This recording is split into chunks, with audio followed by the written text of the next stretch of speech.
Well, in the central argument of the institutionalist school of thought, one final thing to look out for is the fact that the rules must be predictable. What that means is that, look, as we talk about strengthening institutions, we should have rules. Having rules of the game may not be enough. The rules must be well known.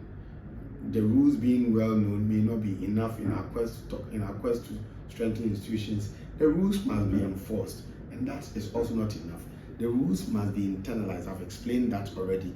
And then the rules must be predictable. What that means is that, you see, when somebody runs afoul of the rules of the game, we should be able to predict what is likely to happen to him. If you violate the rules and we are resorting to due processes, we know that, well, this is likely to happen to him. Where institutions are not strengthened and where there is the rule of man rather than the rule of law, we cannot predict what is likely to happen to anyone who breaks the law. You may either be killed or you may get disappeared. We cannot really predict. But where institutions are strengthened, then we can be able to predict that, look, it is likely that you may not be killed for any offense. You may not just be ghosted, or you may not just vanish for the offense you may have committed. You are likely to go into jail or for 2 months. You are likely to be given a spot fine, and people are already aware of what is likely to happen to them when they run afoul of the rules. It means the rules are predictable. We can be able to predict what is likely to happen when people run afoul of the rules, and it is it's an important feature in the central argument of the institutionalist school of thought, for us to be able to have for the rules to be predictable. Otherwise, then you give in to capriciousness of man.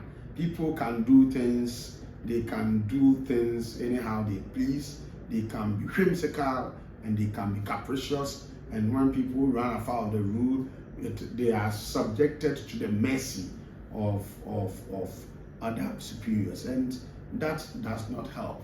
That does not augur well in a country that is trying to build and strengthen institutions. So basically, that's that. When we talk about the need for institutions to be strengthened, and when we talk about the central argument of the institutionalist school of thought, by way of wrap up, I'm saying that there should always be rules.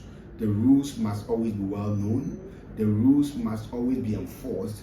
The rules must be internalized, and the rules must be predictable. When you have these 5 features being present, then you see a country has strong institutions.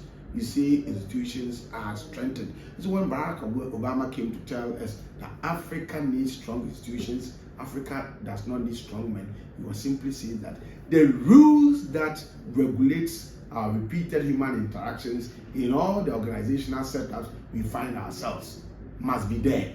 They must be well known.